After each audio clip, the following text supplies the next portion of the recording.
So hello class, आज हम लोग डिफरेंशिएशन इंटीग्रेशन पढ़ेंगे। पर उससे पहले कल तक जो हम सीख चुके हैं उसको थोड़ा सा मैं रिवाइज करवा लेता हूँ फटाफट कुछ कुछ क्वेश्चंस के थ्रू, है ना। तो सबसे पहले हम लोग स्टार्ट कर रहे हैं इसको। ध्यान से देखिए क्वेश्चन को अपने स्क्रीन पे। 4 motion diagrams show the motion of particle along x axis। पहला पूछ रहा है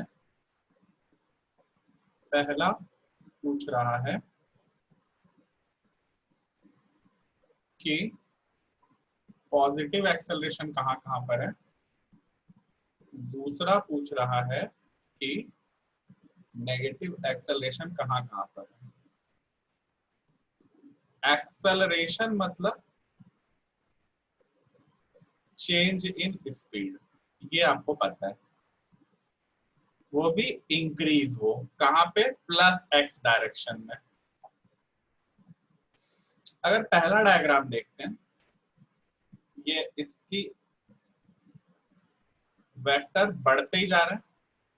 ऑब्वियसली इसकी स्पीड किस डायरेक्शन में बढ़ रही है, प्लस एक्स डायरेक्शन में, इसलिए इसका एक्सेलरेशन भी कैसा होगा,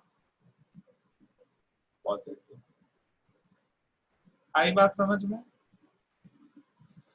अगर आप तीसरा देखते हैं,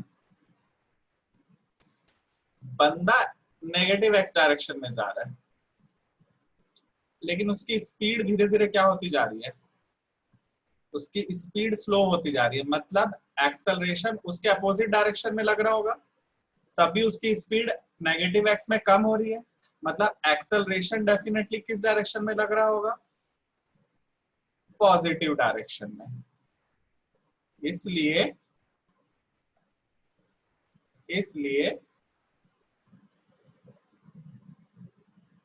ऑप्शन सी में भी एक्सेलरेशन जो है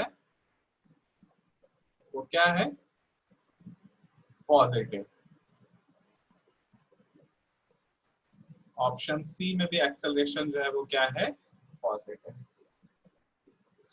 ऑप्शन बी को अगर आप देखें, इसकी स्पीड धीरे धीरे, ये वेक्टर क्या होते जा रहे हैं, कम होते जा रहे हैं। मतलब ये स्लो डाउन हो रहा है, मतलब ये ब्रेक लगा रहा होगा। ब्रेक किधर, इसकी स्पीड को कम करने के लिए किस डायरेक्शन में एक्सेलरेशन होना चाहिए, इधर माइनस एक्स डायरेक्शन में। इसलिए ऑप्शन बी में एक्सेलरेशन क्या होगा, नेगेटिव। और अगर आप डी को देखते हैं तो ये धीरे धीरे इसकी स्पीड नेगेटिव एक्स में बढ़ रही है। मतलब नेगेटिव एक्स में तभी बढ़ेगी जब इसका ये स्पीड एक्सेलरेट भी नेगेटिव डायरेक्शन में कर रहा हूं। इसलिए फोर्थ में भी एक्सेलरेशन नेगेटिव है। First and third positive, second and fourth negative. Next ये क्वेश्चन देखें। ट्रैम्पोलिन सबने देखा है। Oh my God, stupid of science of stupid, ये सब देख रखा है। इस पे बंदा ये गिरा, कूदा, यहाँ से ऐसे छपाक करके कूदा। ये लोवेस्ट पॉइंट पे इसकी स्पीड क्या हो गई होगी, इसकी स्पीड क्या हो गई होगी, 0। लेकिन आप मुझे बताओ, जब आप कूदते हो रस्सी पे या ट्रैम्पोलिन पे, लोवेस्ट पॉइंट के बाद वो बंदा कहाँ फेंकाएगा, अपवर्ड जाएगा कि नहीं जाएगा।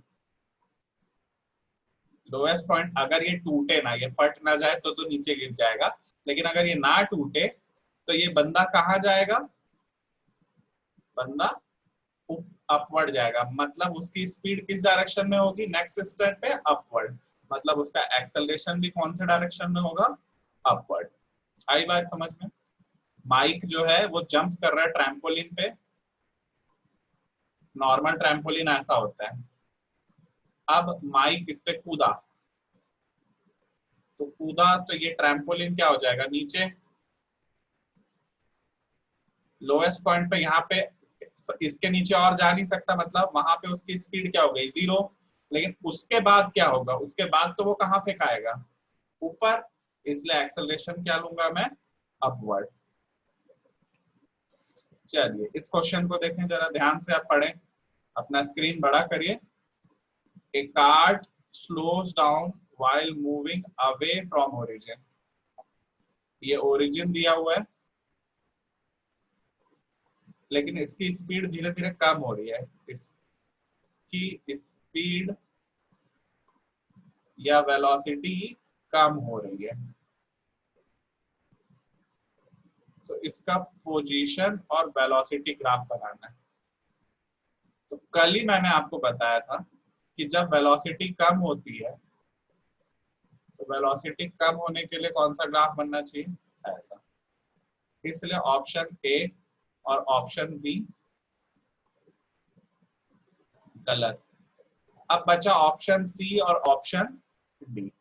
बंदा कहां से शुरू किया है, ओरिजिन से, मतलब इसकी पोजीशन धीरे धीरे बढ़ रही होगी ना, तो इसकी पोजीशन तो यहाँ पे बढ़ रही है, लेकिन यहाँ पे क्या हो रहा है, पोजीशन घट रही है, इसलिए ऑप्शन सी भी क्या हो गया, गलत। और ऑप्शन डी। ये जो टेक्निक बताता हूं मैं एलिमिनेशन ऑफ रॉन्ग से, ये हम लोग क्या करते हैं, एलिमिनेशन ऑफ रॉन्ग टेक्निक बोलते हैं इसको। IAS एग्जाम की जो तैयारी करते हैं बच्चे, वो इसका यूज करते हैं। जरूरी नहीं कि आपको क्वेश्चन का आंसर आए, लेकिन आपको क्या पता है उससे आप आंसर निकालने की कोशिश कर रहे हैं। क्वेश्चन कह रहा है कि cart is slowing down while moving away from origin. भाई ओरिजिन से दूर जा रहा है लेकिन कार्ट स्लो हो रही है। स्लो हो रही है मतलब उसकी स्पीड घट रही है। स्पीड घटने वाला मैंने, स्पीड बढ़ने वाला ग्राफ मैंने बताया था, ये होता है वेलोसिटी टाइम ग्राफ, और घटने वाला ग्राफ ये होता है, कल बता चुका हूं मैं। तो मेरे को पता है कि ये ग्राफ और ये ग्राफ गलत हो गया, क्योंकि यहाँ तो वेलोसिटी बढ़ती दिखा रहा है वो। दूसरा, ओरिजिन से दूर जा रहा है मतलब उसका डिस्प्लेसमेंट है, उसका पोजीशन बढ़ रहा है, लेकिन यहाँ पे तो पोजीशन धीरे धीरे क्या हो गया, यहाँ पे ओरिजिन का जीरो हो रही है, इसलिए ऑप्शन सी भी गलत है। तो हमारा आंसर क्या होगा, option D, elimination of wrong. This is IAS technique. जब यूपीएससी की अगर कोई तुम में से तैयारी करेगा तो वो इस टेक्निक से एग्जाम देते हैं, उनको सब कुछ थोड़ी आता है। तो रॉन्ग को काटते जाते हैं, जो बच गया वो सही है। ठीक, नेक्स्ट। अब ध्यान दो, अ card speeds up toward the origin. इसका पोजीशन एंड वेलोसिटी ग्राफ बताना है। ठीक है, स्पीड अप हो रहा है, और स्पीड अप होना मतलब अब ये दोनों ग्राफ तो गया, वेलोसिटी बढ़ रही है, स्पीड बढ़ रहा है, और he is moving towards origin, he is moving towards origin, sorry, origin, मतलब इसका पोजीशन भी धीरे धीरे क्या हो रहा होगा, कम। ये वाला ग्राफ भी क्या हो गया, कम। लेकिन ये भी आंसर गलत है, इन दोनों में से ही सही एक होगा। कंफ्यूज कर दिया सर आपने, चलो फिर से इसको पढ़ते हैं। Cart is moving towards origin, मतलब बंदा, उसका स्पीड ऐसा बढ़ रहा है, velocity is increasing in negative direction, मतलब माइनस ओरिजिन की तरफ जा रहा है। तो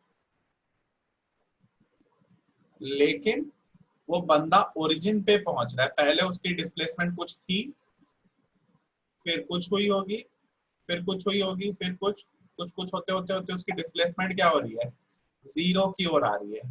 वो सिर्फ और सिर्फ यही एक ग्राफ है जो इस कंडीशन को सेटिस्फाई करता है, इसलिए मैं ऑप्शन किस पे मारूंगा। हमेशा जो है एलिमिनेशन ऑफ रॉन्ग टेक्निक नहीं चलेगा, कभी हो सकता है कि हमको दिमाग भी लगाना पड़ सकता है।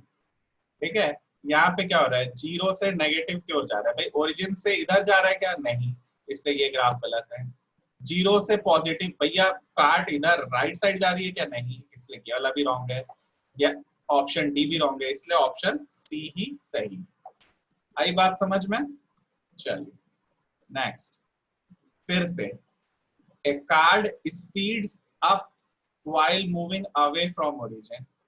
अब वेलोसिटी और एक्सेलरेशन ग्राफ पूछ रहा है, बात को जरा समझो। स्पीड अप और मूविंग अवे, इसकी स्पीड धीरे धीरे बढ़ते चली जा रही है और बढ़ जाएगी, मतलब वेलोसिटी भी पॉजिटिव है और एक्सेलरेशन भी पॉजिटिव है। ये भी गलत, ये भी गलत। वेलोसिटी बढ़ रही है, इंक्रीजिंग, इसलिए ये भी गलत। सही क्या है? ये, क्योंकि वेलोसिटी इसकी क्या हो रही है? बढ़ रही है। लेकिन यूनिफॉर्म मोशन में एक्सेलरेशन क्या होता है? कांस्टेंट। मैं बता चुका हूँ, नहीं भी बताया तो अभी मैं इसको रिवाइज कराऊंगा। आई बात समझ में? नेक्स्ट बंदा धीरे धीरे इसकी स्पीड बढ़ते जा रही है। किस डायरेक्शन में बढ़ रही है भैया? पर इसकी स्पीड नेगेटिव एक्स डायरेक्शन में बढ़ रही है। तो साइन ऑफ एक्सेलरेशन क्या होना चाहिए? स्पीड नेगेटिव एक्स डायरेक्शन में बढ़ रही है, मतलब वेलोसिटी भी इसी डायरेक्शन में है और इस डायरेक्शन में ही एक्सेलरेशन भी है। तो एक्सेलरेशन अगर नेगेटिव डायरेक्शन में है तो एक्सेलरेशन क्या होना चाहिए? नेगेटिव। ठीक है। फिर एक क्वेश्चन बना, एक cart slows down while moving away from origin। Origin से दूर जाते हुए उसकी स्पीड कम होते गई। उसकी स्पीड कम होते गई मतलब या तो ये हो सकता है या तो ये हो सकता है। पहला तो बिल्कुल भी नहीं होगा, पहला तो बिल्कुल भी नहीं होगा। लेकिन साथ ही साथ जब उसकी स्पीड कम हो रही है मतलब एक्सेलरेशन डेफिनेटली अपोजिट डायरेक्शन में होगा वेलोसिटी के, तभी वेलोसिटी कम हो रही है। एक्सेलरेशन अगर नेगेटिव डायरेक्शन में है तो सिर्फ और सिर्फ यहाँ पे मेरे को दिख रहा है एक्सेलरेशन क्या है? नेगेटिव। यहाँ पे एक्सेलरेशन पॉजिटिव है, यहाँ पे पॉजिटिव, यहाँ नेगेटिव। क्यों बोल रहे हो सर? क्योंकि एक्स ये टाइम एक्सिस से नीचे है, इसलिए मेरा ऑप्शन सी। ठीक है, तो इस तरह से आपको क्वेश्चंस बनाने पड़ेंगे। चलो ये क्वेश्चन अब आप खुद से बनाओ, इसका आंसर मैं नहीं बताऊंगा, जल्दी से बताओ। एक कार्ट स्पीड्स अप, इसको आप लोग खुद से बनाइए, अभी स्क्रीनशॉट कीजिए और इसका आंसर जो है आप लोग बनाएंगे। प्लीज अनम्यूट करिए, बात कर रहा है, अनम्यूट होइए, अनम्यूट हो जाए बच्चे को।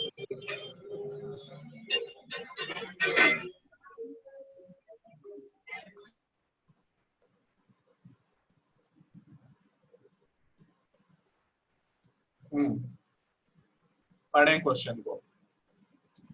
A card speeds up while moving towards origin। Origin की तरफ उसकी स्पीड बढ़ती जा रही है। स्पीड बढ़ रही है मतलब velocity is also negative and acceleration is also negative. तो सबसे पहले मैं नेगेटिव एक्सेलरेशन वाले देखूं तो इस पे या तो इस पे मेरे को शक है, ये दोनों तो सीधा गया। दूसरी बात, वेलोसिटी नेगेटिव डायरेक्शन में बढ़ रही है, नेगेटिव डायरेक्शन में तो ये वाला बढ़ रहा है ना, ये तो पॉजिटिव डायरेक्शन में बढ़ रहा है, इसलिए ऑप्शन सी मेरा सही आंसर है। आई बात समझ में? आपको दिमाग थोड़ा सा लगाना पड़ेगा, फिजिक्स है बेटा ये, फिजिक्स ऐसे नहीं बनेगा। अब ये लास्ट क्वेश्चन आपको देखना है, इसको वेलोसिटी टाइम ग्राफ दिया है आपको, इससे एक्सेलरेशन ग्राफ बताना है। तो मैं तुम्हें बता चुका हूँ कि अगर एक्सेलरेशन नेगेटिव है मतलब वेलोसिटी भी नीचे की ओर जा रही होगी, अगर एक्सेलरेशन पॉजिटिव है तो वेलोसिटी जो है वो ऊपर की ओर जा रही होगी। कल इस पे हम बहुत बार बात कर चुके हैं। तो नीचे और ऊपर का कॉम्बिनेशन कहाँ दिख रहा है? ये दिख रहा है? नहीं। ये दिख रहा है? ये तो नीचे जा रही दिख रही है, लेकिन ये नहीं, ये ऊपर जा रही है, इसलिए ये पोर्शन गलत। ये उल्टा ही कर दिया, पहले ऊपर जा रहा है फिर नीचे जा रहा है। तो हमारा आंसर क्या होना चाहिए? क्या बोला सर आपने? कुछ समझ में नहीं आया। चलो नहीं समझ में आया, इसी को हम देखते हैं, बात को समझोगे अब जरा। ठीक, एक्सटी ग्राफ खाली रट डालो, अगर समझ भी नहीं आ रहा है तो जो बता रहा हूँ बस उसको रट डालो। 3 तरह के एक्सटी ग्राफ दिए जाएंगे आपको।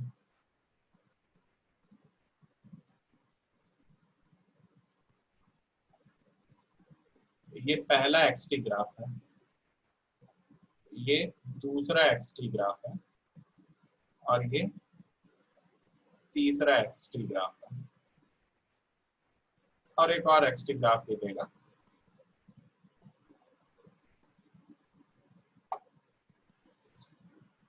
ये होता है रेस्ट, ये होता है यूनिफॉर्म मोशन, ये होता है स्पीडिंग अप,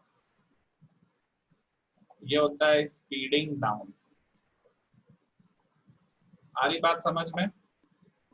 तो जो बंदा रेस्ट पे है उसका वीटी ग्राफ और एटी ग्राफ जीरो ही होगा ना भाई। जो चल ही नहीं रहा है तो उसकी स्पीड कहां से निकालोगे, उसका एक्सेलरेशन कहां से निकालोगे? जो बंदा यूनिफॉर्म मोशन का है, अब इन तीनों की हम बात करते हैं। अगर मेरा एक्सटी ग्राफ कांस्टेंट स्पीड से जा रहा है, यूनिफॉर्म स्पीड से जा रहा है, तो उसका वीटी ग्राफ कैसा बनेगा? कांस्टेंट। और जब वेलोसिटी कांस्टेंट हो गई तो उसका एटी ग्राफ क्या हो जाएगा? जीरो। अगर मेरा पार्टिकल स्पीडिंग अप हो रहा है तो जाहिर सी बात है उसकी वेलोसिटी बढ़ रही है और उसका एक्सेलरेशन पॉजिटिव है। जब वेलोसिटी बढ़ती है तो एक्सेलरेशन क्या होता है? पॉजिटिव। वहीं पे अगर मेरा पार्टिकल स्लोइंग डाउन हो रहा है, उसका एक्सटी ग्राफ ये बनेगा, उसका वीटी ग्राफ स्लोइंग डाउन है इसलिए डाउनवर्ड बनेगा, और उसका एटी ग्राफ भी क्योंकि स्पीड कम हो रही है ना तो इसलिए एक्सेलरेशन उस केस में क्या हो जाएगा? तो ये आपको समझ लेना है, ये 9 डायग्राम्स रट लेना है। ये यूनिफॉर्म का है, ये अप और ये डाउन स्पीड का। स्पीड बढ़ेगी तो उसका एक्सटी ग्राफ ऐसा ही होगा, स्पीड घटेगी उसका एक्सटी ग्राफ ऐसा ही होगा। अगर यूनिफॉर्म है तो उसकी वेलोसिटी कांस्टेंट होगी, एक्सेलरेशन जीरो। अगर स्पीड अप हो रहा है तो वेलोसिटी ऊपर की ओर बढ़ेगी, एक्सेलरेशन पॉजिटिव होगा। अगर स्पीड डाउन होगा तो वेलोसिटी नीचे की ओर आएगी, एक्सेलरेशन नेगेटिव होगा। ठीक है, आ गई बात समझ में? तो ये कॉन्सेप्ट आपको समझ लेना है, रट लो इसको। अब इसको दूसरी तरह से हम समझते हैं। अगर x मेरा टी स्क्वायर हो तो इसका ग्राफ कैसा बनता? टेबल बनाकर अगर मैं देखूं,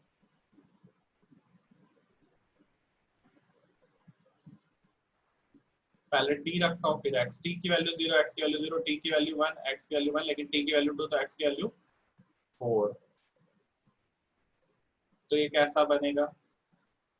xt ग्राफ, जहां पे x जो है t के स्क्वायर जैसा, मैं बता चुका ये स्क्वायर ग्राफ है पहले ही। तो वेलोसिटी तो क्या होता है बेटा? Distance by time, x by t, that is t square by t, that is कितना आ गया? v is equal to t। तो इसका ग्राफ कैसा बनना चाहिए? vt graph. y is equal to x का ग्राफ कैसा बनता था? याद करो, t है, v है, t की वैल्यू 0, v की वैल्यू 0, t की वैल्यू 1, v की वैल्यू 1, t की वैल्यू 2, v की वैल्यू 2। आई बात समझ में? तो xt ये स्पीडिंग अप का ग्राफ है, तो इसका vt ग्राफ ऐसा बना। vt ग्राफ ऐसा बना मतलब इक्वल डिस्टेंस इक्वल टाइम में इक्वल वेलोसिटी इक्वल टाइम में चेंज हो रहा है, तो इसका at ग्राफ डेफिनेटली क्या होना चाहिए? कांस्टेंट। आगे बात समझ में? तो आपको ये याद करना ही पड़ेगा, इसमें से एक क्वेश्चन पक्का आपको पूछा ही जाएगा। अब एनसीईआरटी का जो क्वेश्चन है फ्री फॉल की, वो एक बात कर रहा है, पहले फ्री फॉल को हम देखते हैं। तुमने कॉइन को उछाला, हाईएस्ट पॉइंट पे गया और फिर कॉइन कहाँ गया? नीचे। पहले अपवर्ड गया और फिर कहाँ गया? लेकिन आप अपने घर में प्रैक्टिकल करोगे, आपको पता है कि कॉइन पहले धीरे धीरे क्या होती जाएगी? स्लो होगी, और फिर जब कॉइन नीचे गिरना शुरू होगा तो धीरे धीरे उसकी स्पीड क्या होगी, बढ़ेगी। मतलब ग्रेविटी हमेशा एक्ट करती कहाँ, डाउनवर्ड। ग्रेविटी ही हमारा क्या है, एक्सेलरेशन। 9th क्लास में पढ़ा है एक्सेलरेशन ड्यू टू ग्रेविटी। तो फ्री फॉल का डायग्राम अगर आपसे पूछा जाए तो पहले डिस्प्लेसमेंट क्या हुआ, धीरे धीरे कम हुआ। पहले वाई एक्सिस में गया, इसको एक्स एक्सिस जैसे सोचो ना, एक कार थी, पहले उसकी स्पीड धीरे धीरे कम हो गई, यहाँ पे पुलिस बैठी थी, और फिर वही कार क्या हुई, अपनी यू टर्न लेके भाग गई। तो तुम चाहे वाई एक्सिस में मोशन लो या एक्स एक्सिस में, अगर वाई फ्री फॉल ना समझ में आए, उसको पेज को 90 डिग्री घुमा लोगे तो वो एक्स एक्सिस जैसा दिखने लगेगा। तो अगर ये वाला मेरे को डायग्राम पूछता है, इसका पोजीशन टाइम ग्राफ बनाओ, इसका वीटी ग्राफ बनाओ, इसका एटी ग्राफ बनाओ, तो कैसा बनता?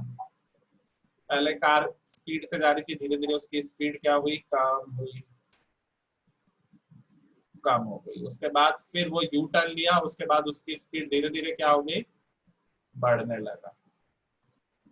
मतलब अगर इसका पोजीशन टाइम ग्राफ बनाना है, मैं कल बता चुका हूँ कि पहले पोजीशन धीरे धीरे उसकी पोजीशन कम हुई, और फिर भाई यहाँ से ओरिजिन से चला था, वापस लौट के बुद्धू घर को जाए, तो इसका एक्स टी ग्राफ कैसा बनेगा, ऐसा। इसका वीटी ग्राफ कैसा होना चाहिए था, पहले पॉजिटिव डायरेक्शन में गया, फिर कहाँ गया, नेगेटिव डायरेक्शन में। लेकिन इसका एटी ग्राफ कैसा होना चाहिए, क्योंकि जो फोर्स है वो इस डायरेक्शन में ही लग रहा है, एक्सेलरेशन इस साइड जा रहा था तब भी इसकी स्पीड कम हुई, और जब वापस हो रहा है तो भी एक्सेलरेशन इसी डायरेक्शन में, मतलब एक्सेलरेशन इज ऑलवेज नेगेटिव। तो ये जो है फ्री फॉल का क्वेश्चन पूछा जाए अगर 3 मार्क्स के लिए, तो इसको रट डालो, ऐसा बना दोगे तुमको नंबर दे दिया जाएगा। ठीक है, ऐसा बना दोगे तो तुमको नंबर मिल जाएगा। चलिए अब हम डिफरेंशिएशन इंटीग्रेशन पे आते हैं, कैलकुलस जिसको बोलते हैं। मोस्ट इंपॉर्टेंट, 11th में भी काम आएगा, 12th में भी काम आएगा, 11th में भी काम आएगा, 12th में भी काम आएगा। कॉन्सेप्ट क्या बोला इसमें, elementary concept of differentiation and integration. जो मैथ्स लिए हैं बच्चे वो 12th क्लास में इसको पढ़ेंगे। 45% वेटेज है मैथ्स का 12th क्लास का। पर क्या हम मैथ्स पढ़ रहे हैं या फिजिक्स पढ़ रहे हैं? हम तो पढ़ रहे हैं सब फिजिक्स, इसलिए हमारे सिलेबस में क्या लिखा है उसने, एलिमेंटरी कॉन्सेप्ट्स।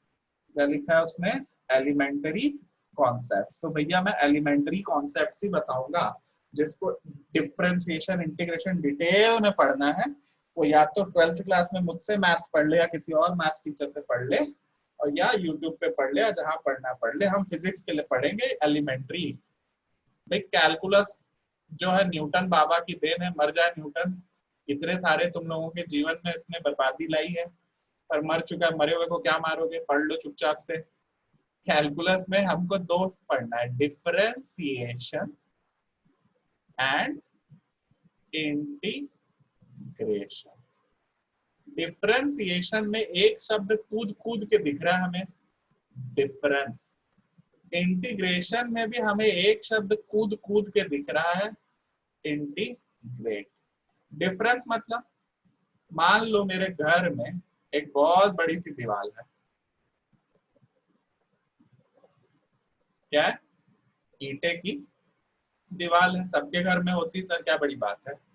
मन कर रहा है मेरा ये ईंटा फोड़ के निकाल दो, तो इसमें से इसी ईंटे को क्या करूंगा मैं, डिफरेंट करूंगा ना, उसको निकालूंगा, काटूंगा। और मेरा जो भाई है उसका मन कर रहा है कि नहीं दीवार तोड़ते नहीं, उसमें फिर से ईंटा जोड़ दिया। तो डिफरेंस मतलब तोड़ना, और इंटीग्रेट मतलब होता है जोड़ना। डिफरेंस ही होता है डिवीजन, इंटीग्रेट ही होता है मल्टीप्लिकेशन। डिफरेंस ही होता है स्लोप, इंटीग्रेट ही होता है एरिया। कुछ समझ नहीं आया सर, चलो समझते हैं। पहले मैं इंटीग्रेशन ही समझाता हूँ, वो ज्यादा आसानी से समझ में आता है, फिर इस डिफरेंशिएशन पे आऊंगा। सब के सब क्रिकेट देखते हैं, देखते हो नहीं देखते हो? अरे कभी तो देखे होगे भाई, आईपीएल टीम में, देखो ना आईपीएल टीम, मलिंगा है उस टीम में, मिस्टर मलिंगा। और कोई कोई बॉलर है, अब मेरे को तो पता नहीं ज्यादा बॉलर्स का नाम, मैं एक्स वाई जेड करके रख दे रहा हूँ।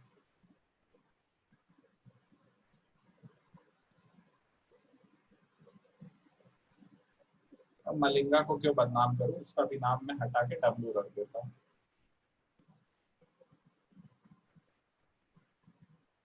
ये 4 बॉलर्स हैं, सबने 5-5 ओवर फेंका है मान लो।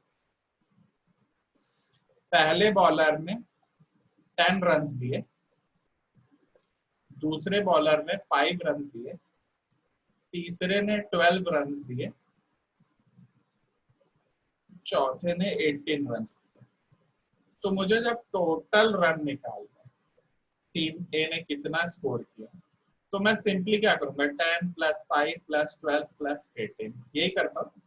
इसी को मैं क्या लिख रहा हूँ, सिग्मा ऑफ, सिग्मा देखा है कहीं स्टैटिस्टिक्स में, I = 1 से 4 RI। ये पहले बॉलर ने रन दिया R1, ये दूसरे बॉलर ने रन दिया R2, ये तीसरे बॉलर ने रन दिया R3, ये चौथे बॉलर ने रन दिया R4। आ रही बात समझ में? इसी को मैं फिर से बोलूं, वो तो डिस्क्रीट था,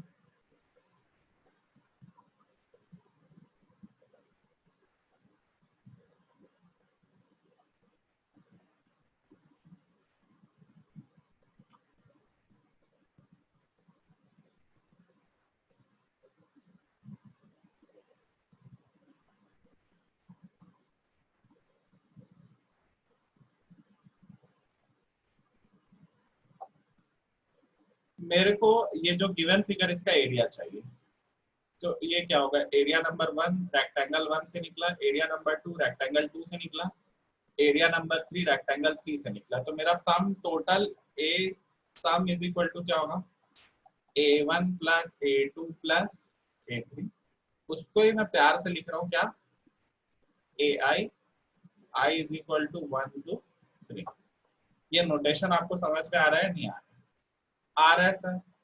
चलो और उसको थोड़ा डिटेल में देखते हैं अब हम।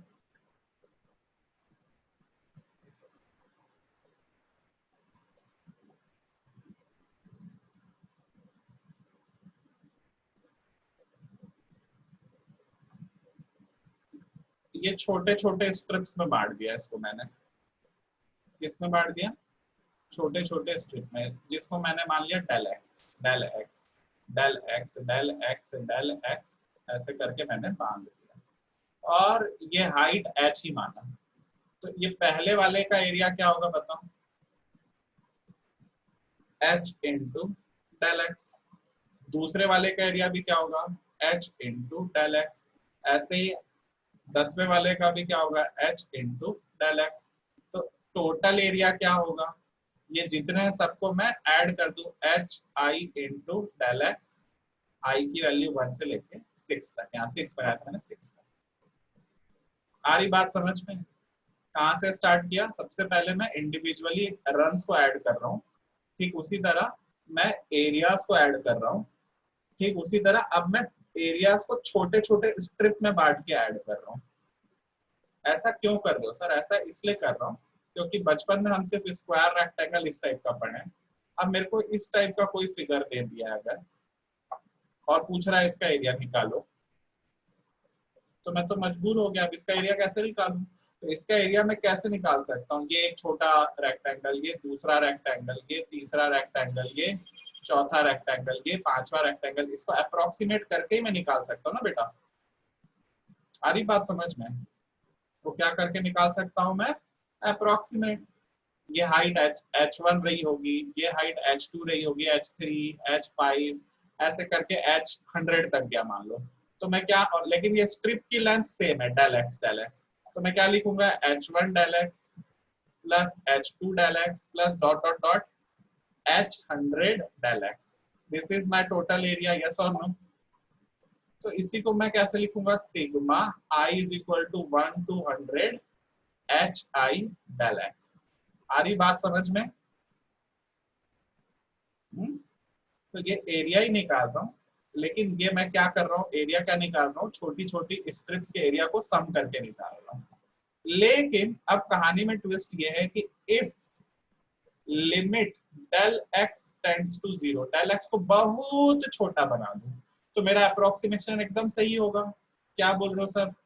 एक तो ये इस टाइप का है, मैं इसको दो इसमें डेल एक्स में बांटू, या इसी सेम चीज को मैं डेल एक्स को छोटा करते जाऊं तो मेरा अप्रोक्सीमेशन ज्यादा बेहतर आंसर देगा कि नहीं देगा? क्योंकि यहाँ पे इसको ही मैं अप्रोक्सीमेट कर रहा हूँ, लेकिन यहाँ पे मैं इतने पूरे को अप्रोक्सीमेट कर रहा हूँ, तो this is more accurate than this one. तो यही चीज मैं कह रहा हूँ, limit del x tends to 0। तो अब मैं एरिया क्या लिखूंगा, एरिया इज इक्वल टू, ध्यान से देखो, limit del x tends to 0 sigma I 1 से लेके जहां तक भी जाऊं 100 HI डेल एक्स। ये जो इतना ये प्रपंच पूरा लिखा ना मैंने, इसी को मैं ऐसा सांप बनाऊंगा। क्या बनाऊंगा? ये स्नेक, एस, बड़ा सा एस, छोटा एस नहीं बनाएगा। और लिखूंगा क्या, HI, और डेल एक्स के बदले अब क्या लिख दूंगा, del x becomes dx। dx मतलब वेरी वेरी स्मॉल। तो यही होता है मेरा इंटीग्रेशन। इसी को क्या बोलते हैं हम, इंटीग्रेशन। कहाँ यूज करें सर इंटीग्रेशन को बेटा? मैं बोल रहा हूँ जब आपको ऐसा उटपटांग टाइप का कुछ दे रखा है, हमें नहीं पता, हर एक जगह का इस फंक्शन का कुछ वैल्यू दिया होगा fx, और इसको मैं क्या मान रहा हूँ dx। तो अगर मुझे इसका एरिया पूछे तो एरिया इज इक्वल टू, मैं लिखूंगा ऐसा बड़ा सा साम बनाऊंगा, ये f ऑफ x है जिसको h बोल रहा था मैं, f ऑफ x, और ये जो पतली स्ट्रिप का है into dx। So this is known as integration. वही डिफरेंशिएशन क्या होता है, डिफरेंशिएशन को समझें, टाइम अभी है। डिफरेंशिएशन क्या होता है कल बता चुका था मैं। अब ये ऐसा कुछ बड़ा सा है, अगर मेरे को इसका स्लोप निकालना होता तो ये क्या होता, डेल एक्स, ये क्या होता, डेल टी। लेकिन मेरे को इतना बड़ा नहीं चाहिए, मेरे को तो बस यहीं पे चाहिए। तो ये क्या होता, del x dash del t dash. मेरे को वो भी नहीं चाहिए, मेरे को उसको और छोटा करना है। तो छोटा कितना छोटा कर दूं, तो मैं स्लोप को क्या लिख रहा था, स्लोप इज इक्वल टू क्या लिख रहा था, del x by del T.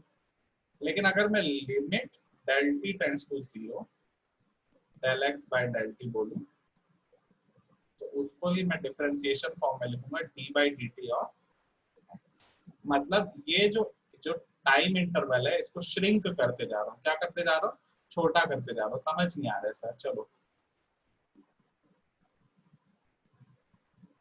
8 बजे तुम निकले कोरबा से और 9 बजे तुम बिलासपुर पहुंच गए। कोरबा से बिलासपुर 100 किलोमीटर, तो ऑब्वियसली तुम्हारी एवरेज वेलोसिटी क्या हुई, 100 बाय 1। नहीं भैया इतना फास्ट मत चलो, 10 बजे पहुंचो। तो 100 बाय 2 दैट इज